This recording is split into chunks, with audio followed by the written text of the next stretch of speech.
Агарып аткан таң ар бир үй бүлөгө күтүлбөгөн жерден кубаныч, мол рызкы, береке алып келсин деген жакшы уран тилек менен биз сапарыбызды алга карай улайбыз. Студиябыздын мейманы Адахан Мадумаров Кимсамович. Кутман таңыңыз менен. Саламатсызбы. Саламатсызбы. Студиябызга кош келипсиз. Жакшы көрөшүп. Адахан агай, сизди ушул бүгүн алгачкы ирет таңкы көрсөтүүнү алып чыккан алып баруучу редактор катары чакырдык. Кутмандуу Кыргызстан.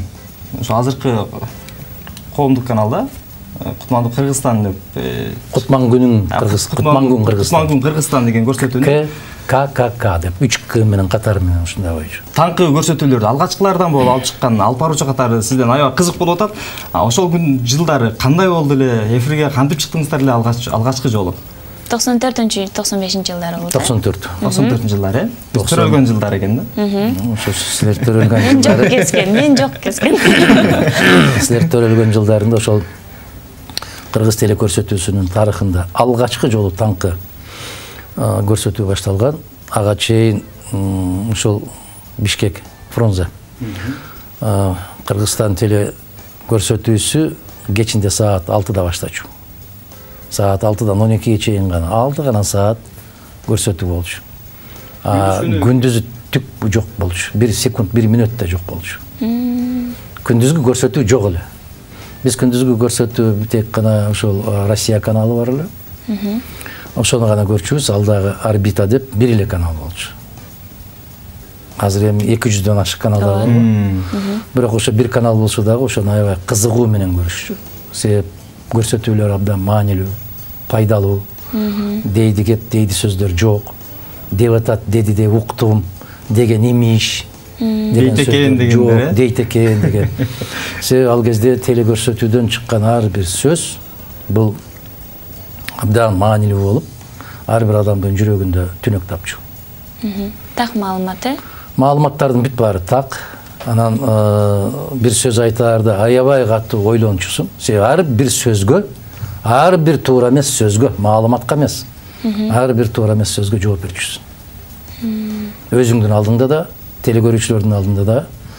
Анан ушундай бир азыр силерде болобу болбойбу билбейм.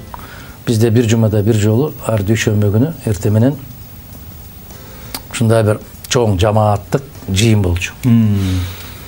Сиздер билесиздер, 1000ден ашык киши иштечү. Ошондо башкы редакторлор, башкы режиссерлор жыйналып, 200-300 киши жыйналып, ошол бир жуманын ичинде кеткен көрсөтүүнүн ар бирине баяндама берилчү. Могул жерде момундай туура эмес айтып койдуңар, могул автобустун маркасын туура эмес айтып койдуңар дегендей сөздөр болчу. Азыр автобус эмес айланайын, адамдын атын туура эмес айтсаң деле кете берет, баары боло берет. Ал кезде ушундай каттуу тартип болчу. Мен кубанычтамын, ошол таңкы каналды уюштурабыз деп. Биздин дагы эгемен өлкө болгондон кийин таңкы каналыбыз болушу керек деп. Биринчи таңкы сигналды ассалому алейкум деп таңертең саат 6-да салам берген киши катарында мен сыймыктанам. Ошол көрсөтүүнү жасап кеттик. Ал көрсөтүү аябай эл арасында чоң кадыр баркка ээ болуп кетти. Бизге ушундай каттар келчү. Көрсөтүүңөрдү бир аз кечирээк баштабайсыңарбы, себеп саанчылардын баары силерди көрөбүз деп уйлар салбай калып атат деген. Ушундай деңгээлге чейин кеткен. Абдан элдин арасында бир болуп көрбөгөндөй чоң кызыгууларды жараткан ушул. Түз эфир саат 6-да башталчу. Кудайдын куттуу күнү түз эфир 1 саат. Андан кийин 1,5 саатка чыктык. Ушундай болду. Алгачкы жолу сиздин ушул чогуу бирге алып барган кайсы алып баруучу менен чогуу алып бардыңыз? Биз Роза Качиева экөөбүз алып барчубуз. Биргеликте. Ошол 94-жылдары ошол таңкы программа, сиздердин программаңыздар мамлекеттик тараптан каржыланбачу экен, адашпасам. Мамлекеттик тараптан каржыланат, сөзсүз түрдө каржыланат. Бирок биз абдан изденүүчүлүк күчтүү эле. Азыр мындай элестетсеңиздер, ошол кезде биз 3 саат, 4 саат уктайт экенбиз. Себеп тартканда өзүбүз, монтаж жасаганда өзүбүз, болгону 5 эле киши иштечүбүз. Таңкы каналда 5 эле киши иштечүбүз. Bir оператор, bir режиссер, 2 алып баруучу. Анан эфирге берүүчү. Мына ушул 5 эле киши дүңгүрөп мындай бир керемет заман болгон. Бир башка жаңы доор. Кыргыз телесинин тарыхындагы жаңы барак ачылып, жаңы доор ачылган. Баягы биринчи жолу Юрий Гагарин космоско кандай учкан болсо, биз деле ошондой эле болгонбуз да, мындай. Биринчи жолу, биринчиден аябай жооптуу, экинчиден сыймыктуу. Мына бүгүнкү күнгө чейин мен эсимде бар. Жетекчиликтин баары карап, булар кандай болуп кетет дегендей болуп. Биз ошол эртең мененки бере турган анча-мынча маалыматтарыбызды монтаж качан бүтөт? Түнкү саат 12-де бүтөбү, 1-де бүтөбү? Тамара Хусейновна Жаманбаева программалар директору. Ошо киши келип, же телефон чалып, сурап, маанай анча-мынча жакшы эмес болуп калган болсо, кайрадан ошол эмелесетсеңиздер түнкү саат 12-де кайра үйүнөн чаап келип, мындай чай жасай коюп, көңүлдү көтөрүп, анан кетет. Биз саат 1-де үйгө жетсек, саат 5-тен 15, 5-тен 20 өткөндө кайрадан студияга келиш керек эле. Ошондой темп болгон, ошондой ыргак менен иштегенбиз. Айтсаңыз, бүгүнкү темабыздагы, мисалы азыркы жогоруда эле айтып калдыңыз, бир эле монтаж, бир эле оператор болчу деп, азыркы тапта алып баруучу болсо, телеге элге көрүнсө, мен алып баруучумун деп башка жумушту жасабагандар. Жалаңан алып баруучу болушум керек. Мындай ошо тартуучу кызматты, монтаждоочу кызматты мындай көргөн учурларда кездешет да. Анан сиздер өзүңүз дагы ошол убакта тартып, монтаж жасаган учуруңуз болду белесиңер? Сөзсүз түрдө биз бири-бирибизди алмаштырып кете берчүбүз. Бизге баары бир болчу. Себеп бизде бир максат бар эле.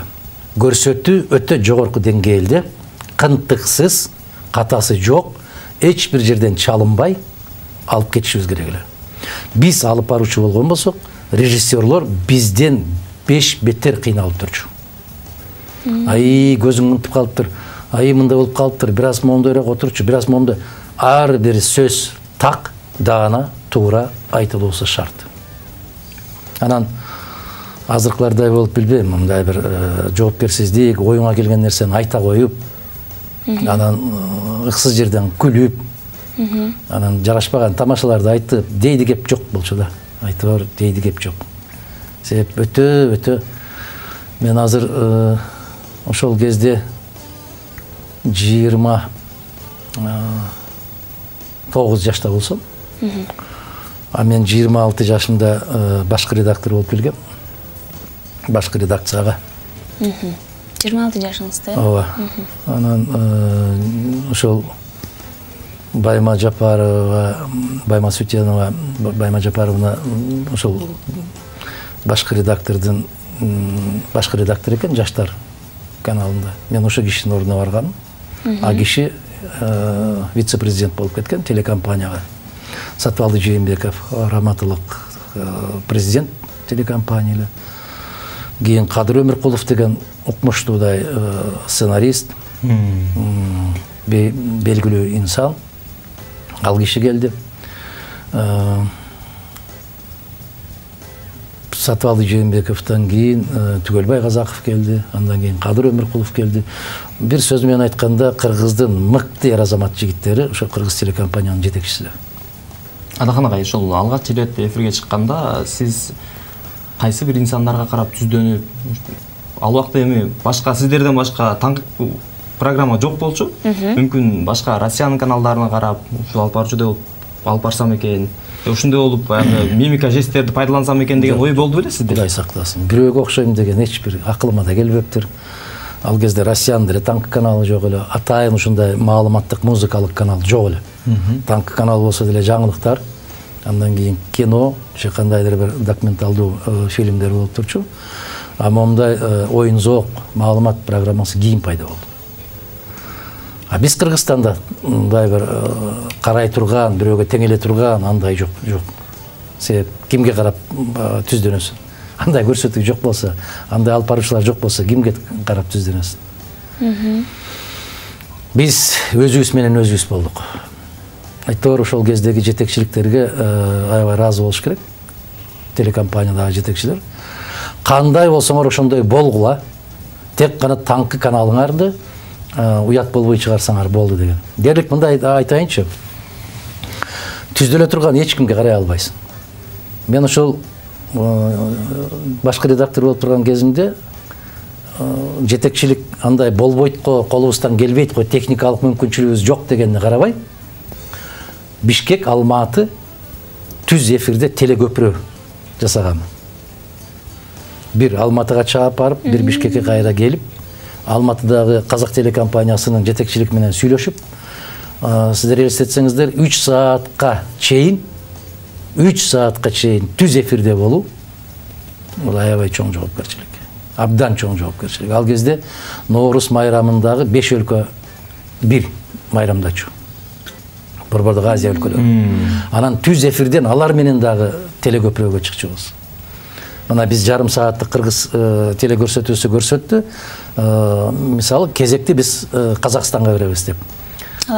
Казакстан улантып кетет, андан Өзбекстан, андан Тажикстан, анан Туркменистан болуп ошондой улантып, акыр аягында кайрадан башталган жерге келип, бир сөз менен айтканда буттун учу менен гана чапкылап жүрчүсүң да, себеп айтып атпаймынбы, ал кезде азыркыдай болуп анча-мынча алишемди кетип калган болсо, жаба коюп, бир ырды бере коюп, андай болчу эмес андай. Анда чоң чатак болчу.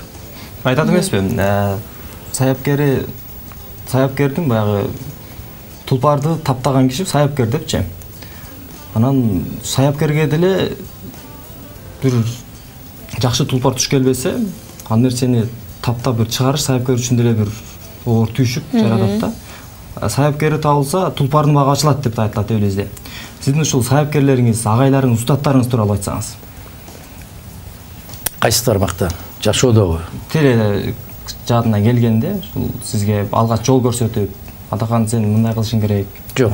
Мындай көрсөтүп жок. Бул жолго бас деп. Жок. Биз теле жаатында устаттарым жок деп эсептейсиз. Жок, биз өзүбүздү жасаган болуп калып атабыз да, өзүбүзгө өзүбүз мындай бир ушундай болуу керек деп эле. Ушундай болуш керек деп. Жана Байма Сутянова өзүнүн эскерүүсүндө айтып атпайбы? Кандайдыр бир жаңы дем, жаңы бир башка бир күч келип, жаңы көз караш келип, бир башкача болуп кетти дегенде. Эгерде кимдир бирөөгө түздөнө турган болсаң, сен өзүңдү өзүң таппайсың, жоголуп кетесиң. Түздөнбөө керек. Ар ким өзүнүн ыкмасы менен, өзүнүн акыл парасаты менен кетүү керек. Анан баланчыга окшошум керек дегенде эле бүттүң, анда сен жоголосуң. Жогоруда эле айтып калдыңыз, телеканалдарды көрбөйм депчи. Анан деги эле таңкы эфир кандай болуш керек? Биринчиден алып баруучулардан көз каранды. Алып баруучулар эмне максатта бүгүн эфирге чыгып атат? Эмнени телекөрүүчүлөргө жеткиргиси келет? Жеткирем деген маселеси кандай формада болуш керек? Ал канчалык деңгээлде бүгүнкү күнгө жооп берет? Анын канчалык деңгээлде чындыгы бар? Анан интернеттен алып эле кээде окуп атпайсыңарбы? Интернет деген ал чындык дегендин бир эмеси эмес да. Телекөрсөтүү деген бул укмуштуудай такталган гана маалыматты берүү керек. Бул өзүнчө кадыр барк болуу керек. Ай теледен айтып атпайбы? Дегендей деңгээлге жетиш керек да. Азыр эми ушак угайын десең телени карашың керек да. Ошондуктан дагы мен 2000 жылдарында айттым эле, ошол кыргыз телекөрсөтүүлөрүн көрүү, мамлекеттик каналдарды көрүү ден соолукка зыян депчи. Ошол принцип менен мен ошол бир секунд бир карабайм. Мүмкүн туура эмес жасап аткандырмын, бирок бул принцип. Себеп андан бир жаңылык ачып, бир жаңылык алып, так бир нерселерди алышың мүмкүн эмес да, кыйын. Силер кандай дейсиңер? Мен силерге суроо берип көрөйүн, алып баруучулар алмашалыбы? Келиңиз анда мындай кылалы Алхан агай. Сиз алгачкы ушул таңкы эфирди алып чыккан алып баруучу катары, таңкы 5 программасынын алып баруучусу сиз. Биз сиздин ордуңузга жооп берели, жазгыла көрөсүз. Жакшы. Жазгылайм. Сизге таң эртең менен ушул жерге басып келип, ошондой болуп турууга эмне түрткү берет? Эмне түрткү менин каалоом биринчи ирет. Эмне үчүн? Койгон максатым. Кандай каалоо? Мен баягы ушунчалык чоң кыялым бар болчу, баягы кичинекей кезимден эле. теледен баягы менин туугандарым бүткүл Кыргызстан көрсө деген ошол каалоом мен эртең менен ойготуп ушул жерге алып келди. Азамат, сиз рахаттанасызбы ушул жумуштан?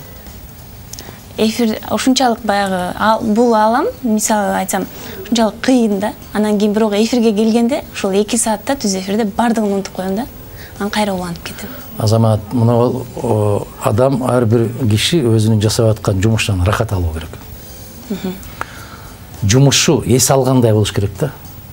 Жумуш иштеп, аябай чарчап, чаалыгып, ушул жумушта жатты да дегендей көңүл маанай болбош керек да. Андай ой болсо токтотуш керек. Андай ой болсо, ал жумушту токтотуш керек да, башка жумуш издеш керек да. Ошол жумушунан рахат алып киши күчтөнүп, кандайдыр бир жаңы бийиктиктерге жетем деп, ошого аракет кылуу керек. Анан берип аткан маалыматка өтө этият болуу керек. Сак болуу керек. Себеп алып баруучуларды жаш баладан баштап 80-90-догу чоң аталарга чейин карайт. Ар бир маалымат, бир аз туура эмес маалымат кетип калса, ошол кишинин кандайдыр бир деңгээлде жашоосуна тескери таасирин тийгизип коюусу ыктымал. Ошонун абдан абайлаш керек. Сөз дүйнөдө эмне эң таттуу? Сөз. А дүйнөдө эмне эң ачуу? Сөз. Бирөөнүн көңүлүн оорутуп коюу дагы көз ирмем. Бирөөнүн көңүлүн көтөрүп, ооруп аткан кишини айыктырып коюу дагы бир көз ирмем. Сөз абдан курч курал. Ошого сак болуу керек, этият болуу керек. Азыркы учурда ушул көңүл ачуучу программа деп Кыргызстандын каналдарында деле, YouTube тармагында, социалдык тармактарда деле белден ылдый түшүп кеткен, биздин менталитетке туура келбеген көрүнүштөрдү, эфирден оюндарды уюштурган учурлар да болуп калат да.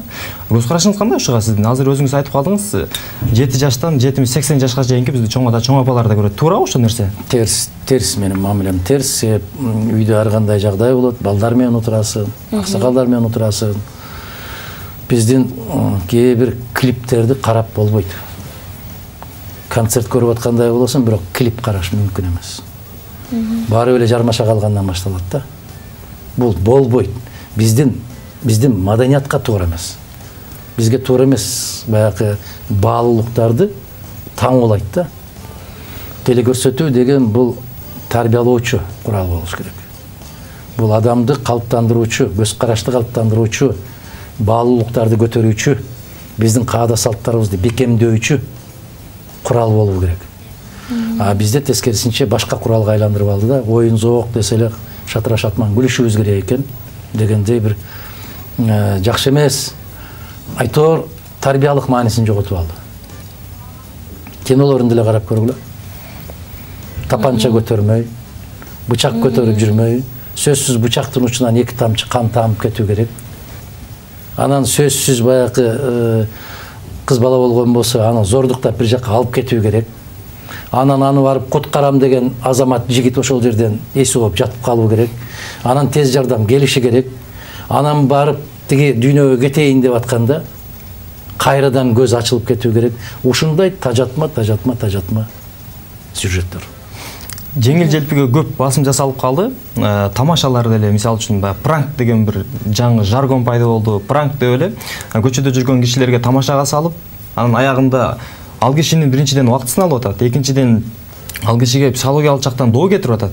Анан эң аягында ошол жерде жакалашып же бирдеме болгондо байке кечирип коюңуз, пранк болчу деген учурларда кездешип атат да. Бул нерсе эми бизге ушул Европадан келген көрүнүш. Европада ушундай көрүнүштөр аябай көп болот экен. Пранк деп тартып, элди тамашага салып.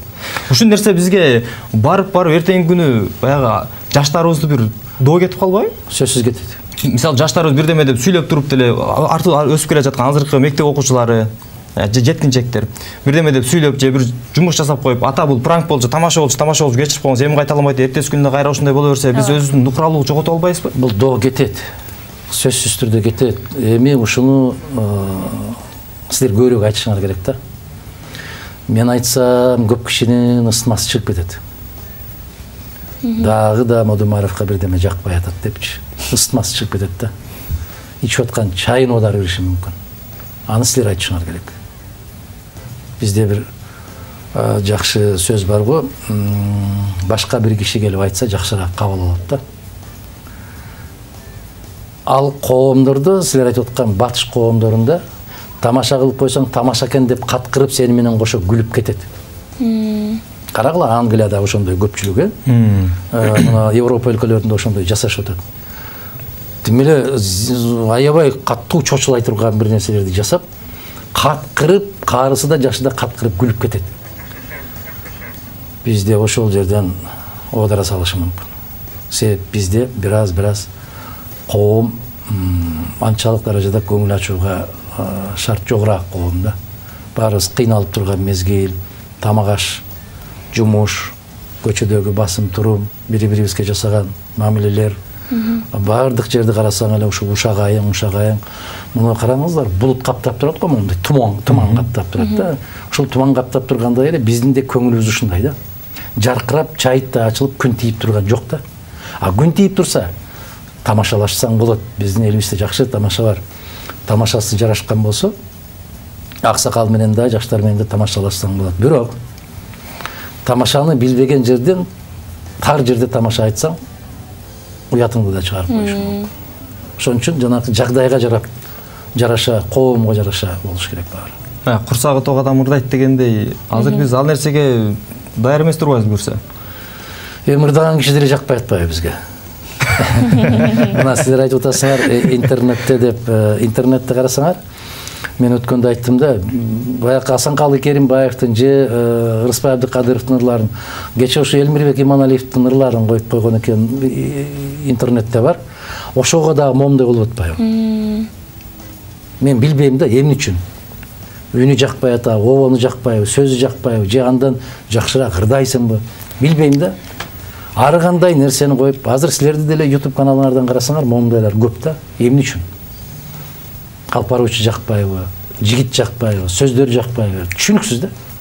Негатив аябай көп. Ал инсан ошо эмне үчүн мындай тескери коюп атканын өзү деле түшүнбөсө керек менин оюмчачы. Билбейт. Өткөндө бирөө айтып атпайбы, мен ушуну аябай жаман көрчү элем, көрсө жакшы сүйлөгөн экен, ошонун атын уккан эле басып бериптермин деп. Ошон үчүн ар бир нерсенин ичин маңызын караш керек. Ичинде эмне бар? Жакшы жагын караш керек. Анын ичинде кандай бир маанилүү нерсе бар? Мени үйрөнчү бирдеме барбы? Айтып атпайсыңар, кимге карап түздөнөбүз деп. Кудайдын куттуу күнү бирөөдөн бирдеменин жаңылыкты аласың. Эң жаман деген кишиден дагы бир жакшы жагын аласың. Адахан агай, бүгүн 2 сааттык темабыздагы биз соңку суроо болсун бул. Эл эмне деп жашайбыз да бизчи?